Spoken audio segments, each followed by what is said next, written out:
we are truly blessed when we withstand the trials and things that are going on.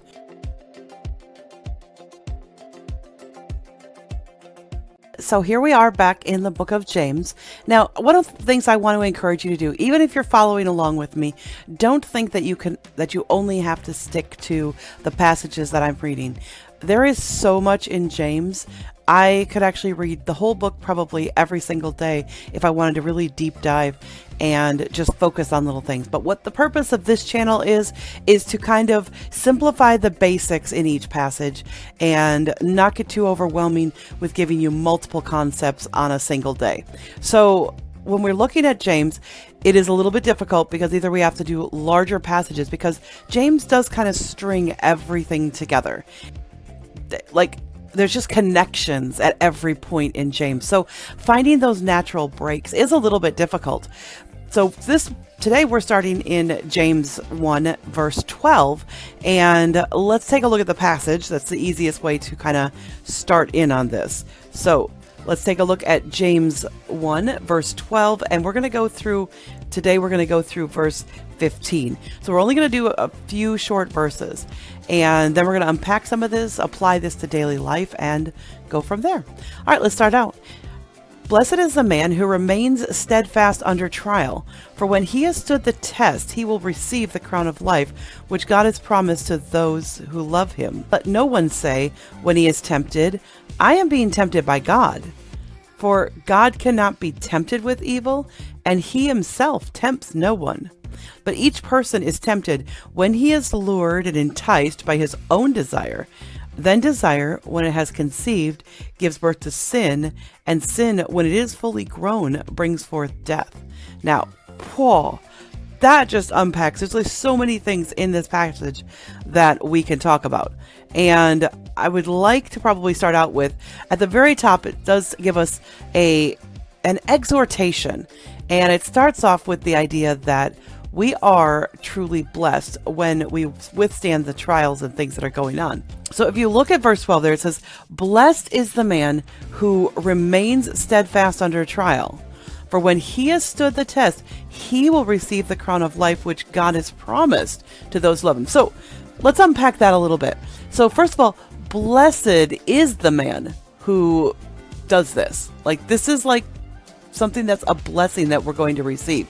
If you do stay steadfast and you do hold up under those trials, then God says you're going to receive a crown of life, like the endurance of trials. Now, we can look at other passages in the Bible and tie it back to them. So, for example, the whole book of Job is all about Job withstanding trial after trial after trial after temptation after, like, he has the trials of the bad things that happen to him, the temptation to drop into pure and utter despair and depression that doesn't acknowledge God. Now, there is nothing that says that we can't feel sad when we enter into trials.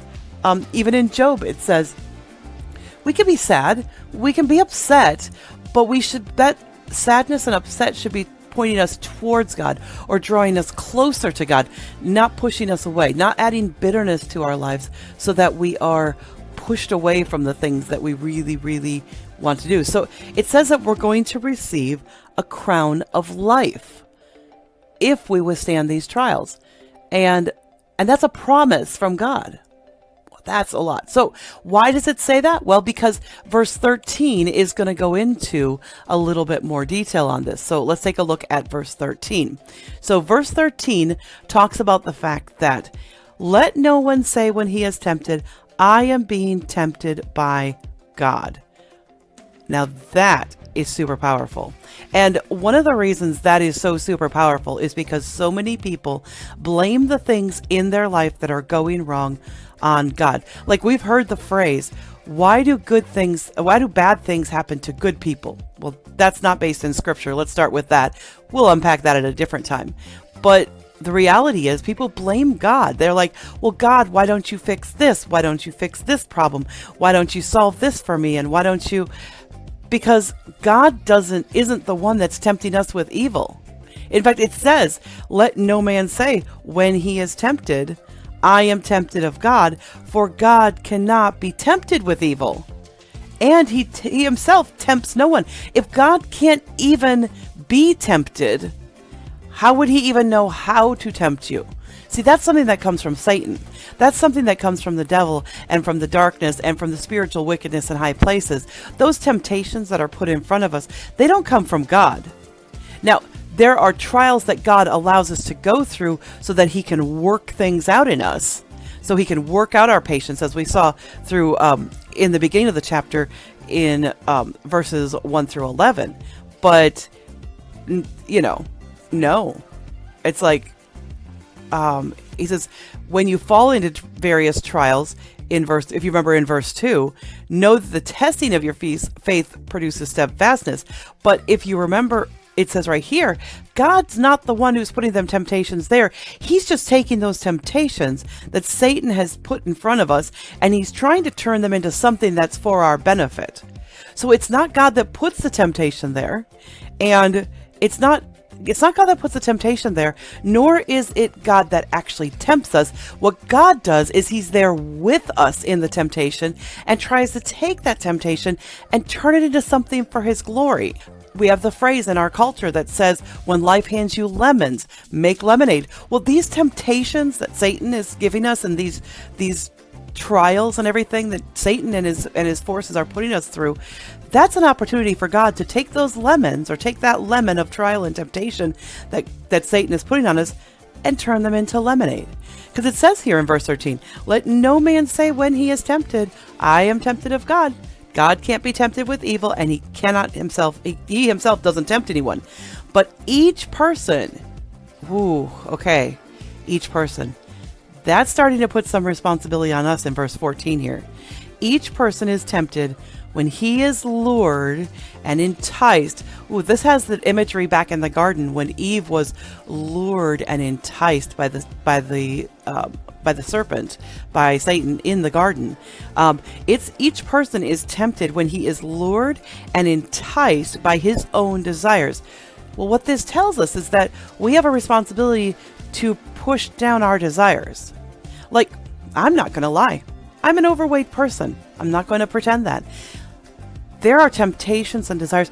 There's something wrong with my body that doesn't allow me to lose weight in a traditional way that a lot of other people seem to be able to do that. But that doesn't mean that I'm not still responsible to try and eat healthy. It doesn't mean that when I'm tempted to eat unhealthily, that I should just give in to it and gorge myself on whatever I want. No.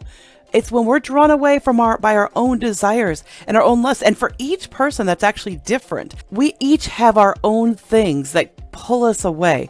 For some, it's power.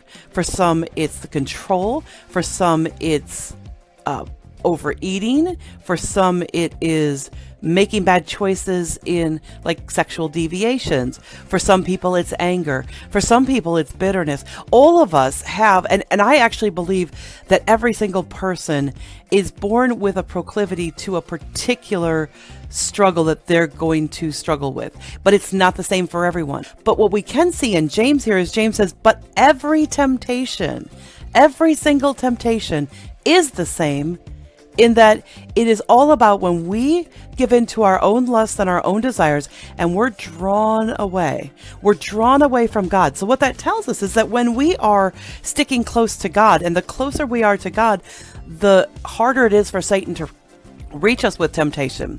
That's a lot harder. So it's when we are drawn away, when you're lured and enticed by your desire.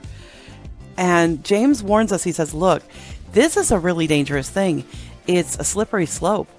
And if you start out here being lured away from God by being enticed by things you shouldn't have or shouldn't do, then what's happening is you're lured by your own desire. But when you then give into it, it says in verse 15, then desire, when it has conceived, it gives birth. It's a great image of basically that gestational period of temptation. We have that period of where, that we're gestating, we're mulling over that temptation, we're considering it, we're keeping it in our brain, we're letting it mull around in our brain, and we're considering it as an option. And it says, however, when lust has conceived, it gives birth to sin. So it's not the thought that is the sin. Isn't that interesting? Some people will be like, oh, those are really sinful thoughts. Yes, they're sinful thoughts when we dwell on them and then we act on them. Because it says, when lust has conceived, it brings birth to sin, gives birth to sin, and sin, when it grows. So if we then, so like any family, a woman gets pregnant, gestating, she gives birth to a child, and then that child starts to grow because she feeds it, she nourishes it, she takes care of it. Well, if we take lust and we allow it to give birth through us, and then we feed it, we nourish it, we pamper it. And you can see this so much in our culture today with so many things. Especially right now, we see an awful lot of sexual deviancy and a lot of power and control. We're seeing in like our government, we're seeing things like, and this is not about any one particular party, so this is not a political statement of any kind, but it is a biblical statement that we see some of these people who get into Congress and they're just consumed by the power, and they nurture that power, and they nurture it, and they build it, and they add to it, and it leads to their destruction. And the same is true with like sexual deviancy. We say, well, you know what? It's okay to be gay, but it's not okay to be this, or it's not. No, it's any sexual deviancy that we give birth to, that we act on. And that includes even when we're thinking thoughts, even if it's not homosexual, there are just as many people who think, or it doesn't have to be homosexual, it doesn't have to be transgender. That's all the things that hit the media. But what about your thoughts as far as if you're lusting after a man or a woman? That's not right either, because that lust is going to draw you away from God. It's going to give birth to an action that maybe it's just you act in a way. Recently I have somebody who's connected to my family that is going through this. They're actually going through a divorce, but we've recently discovered that that divorce is probably predicated by the fact that this person reached out to somebody else and started to nurture an emotional relationship apart from her husband, and started to nurture, and obviously there's a lot, it's much more complex and much more, but the reality is, when we allow, as husbands and wives, we allow our emotional life to be connected to somebody else rather than to our spouse. And I don't mean someone else like God, because God's always going to draw a spouse closer to each other. But that's actually far more destructive to our culture than any of these things like homosexuality or transgenderism or cross-dressing or, polyamory, which has become very popular or more mainstream. People are talking about it a lot. All of these other things that just seem really like way out there. Yes, those are destructive. But so is forming an emotional attachment to another man or another woman when you're married to somebody else. That is just as destructive to your family. That is just as destructive to relationships and things of that nature. The reason that I have a divorce in my background is because my ex-husband formed an emotional attachment to somebody online, as it was. Don't even know if it was a real person, because it was back in the day when things like catfishing were going on. But there was this emotional connection that drew us apart.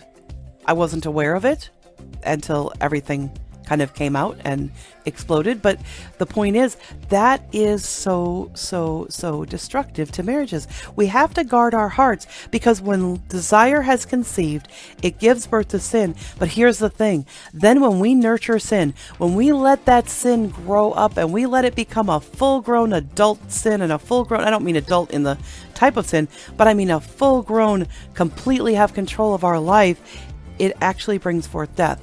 What is that death? It's a death to our spirituality. It's a death to our ministry to others. It's a death to anything that can be productive to God. Because when we harbor sin in our life and we nurture it and we give into it and we just feed it and feed it and feed it, we can't minister to other people. We can't help other people. And I am not going to be somebody who sits here and says, I've never given into sin or I've never nurtured it. But I'm going to tell you this. Anytime I have nurtured sin in my life, it has led to destruction of relationships. It's led to a destruction of our ability to communicate with people. Recently, I've discovered that I just kind of came to this like epiphany in the last week about how there was a person in my church that I was starting to grow some bitterness because I felt like they were so anti-me and anti-me.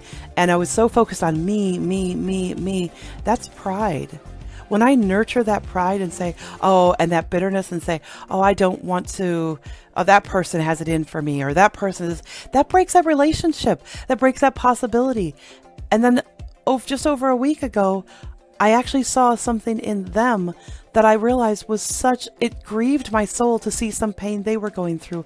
And I reached out and said, I'm really sorry. I really grieve for you that you're not seeing what this is, and that you're not seeing how God is, how God can use this, and how God is using you, and how God is using your family. And you know what happened? When I reached out in empathy, that bitterness and that pain started to wash away, because I reached out and realized that it was about them. And I was setting my sin aside, my sin of envy, my sin of bitterness, my sin of pride. When I set that aside, I'm able to minister to someone. And she reached back to me and said, that was so kind of you. Now, just so you know, most people do not describe me as kind, and that's okay. I'm fine with that. But I realized that was something Satan was using to get in a barrier between two Christian women who, while we may have differences of opinion and differences in personality and differences in how we approach certain things, we are both still very much blessed by God, and God wants to use both of us. And when we allow sin or bitterness or pride or anger or sexual deviance or any of these things, any of these sins, we gestate them, we give birth to them, and then we raise these sins up to a monumental size, it's much, much harder to get rid of. And so, this is where James is saying, hey, cut off sin before it becomes sin. Cut it off when it is just a temptation. It's really hard not to give into temptation, but cut it off at temptation.